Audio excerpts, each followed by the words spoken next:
একবার যদি আপনি এভাবে মাটির চুলায় কেক বানানো শিখে যান তাহলে কিন্তু আজীবনের জন্য আপনি দোকান থেকে আর কখনো কেক কিনে খাবেন না। এই কেকটা কিন্তু খেতে অনেক মজা। মাত্র 30 মিনিটে আপনি কিন্তু আমার মতো সিলভারের হাঁড়িতে এরকম পারফেক্ট কেক বানিয়ে ফেলতে পারবেন। চলেন কথা না বাড়িয়ে মূল রেসিপিতে চলে যাই। কেক বানানোর জন্য লাগবে আমার 2টা ডিম, এখানে আমি হাফ কাপ চিনি দিয়েছি, 1 কাপ তেল আর লেবুর রস দিয়েছি। আশা করি ভিডিও ভালো লাগবে, ভালো লাগলে কিন্তু শেয়ার করে দিবেন। এগুলাকে আমি ব্লেন্ডার জারে 1 থেকে 1.5 মিনিট ব্লেন্ড করে নিয়েছি। এরপর এখানে 1 কাপ ময়দা, আপনারা চাইলে আটা দিয়েও তৈরি করতে পারবেন। এরপর আমি 1 চামচ বেকিং পাউডার দিয়ে নিয়েছি। এগুলাকে একটা চালনির সাহায্যে ভালো করে চেলে নিতে হবে। আর আমি লেবুর উপরে সবুজ অংশটা ভালো করে গ্রেট করে দিয়ে নেব। এইভাবে একবার যদি আপনি কেক বানানো শিখে যান আজীবনের জন্য কিন্তু আর কেক কিনে খাবেন না। আর আমি যেদিন থেকে এভাবে কেক বানানো শিখেছি আমি কিন্তু আর দোকান থেকে কেক কিনে খাই না। এইভাবে আলতো হাতে এগুলাকে ভালো করে মিশিয়ে নিতে হবে।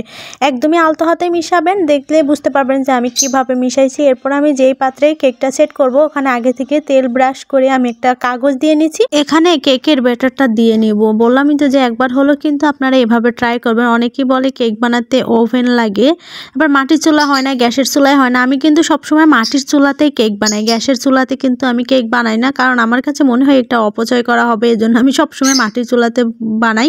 আমি ভিতরে কাগজ দিয়ে একটা স্ট্যান্ড দিয়ে হাঁড়িটা কিন্তু আগে থেকে 10 মিনিট আমি হিট করে নিয়েছি। এরপরে 30 মিনিট পর দেখেন, 30 মিনিট পর কিন্তু আমার কেকের ফাইনাল লুক কত সুন্দর হয়েছে, একদমই ফুলকো ফুলকো। 30 মিনিটে আপনি মাটির চুলায় এরকম একটা কেক বানিয়ে ফেলতে পারবেন। আর এই কেকটা কিন্তু খেতে অনেক বেশি মজা, বাচ্চারা কিন্তু অনেক সময় বায়না ধরে। তো আপনারা কিন্তু এইভাবে ঘরোয়া উপকরণ দিয়ে, আর কেক বানাতে তেমন কিছু লাগে না, সেটা আপনারা এই ভিডিও দেখেই বুঝতে পারছেন।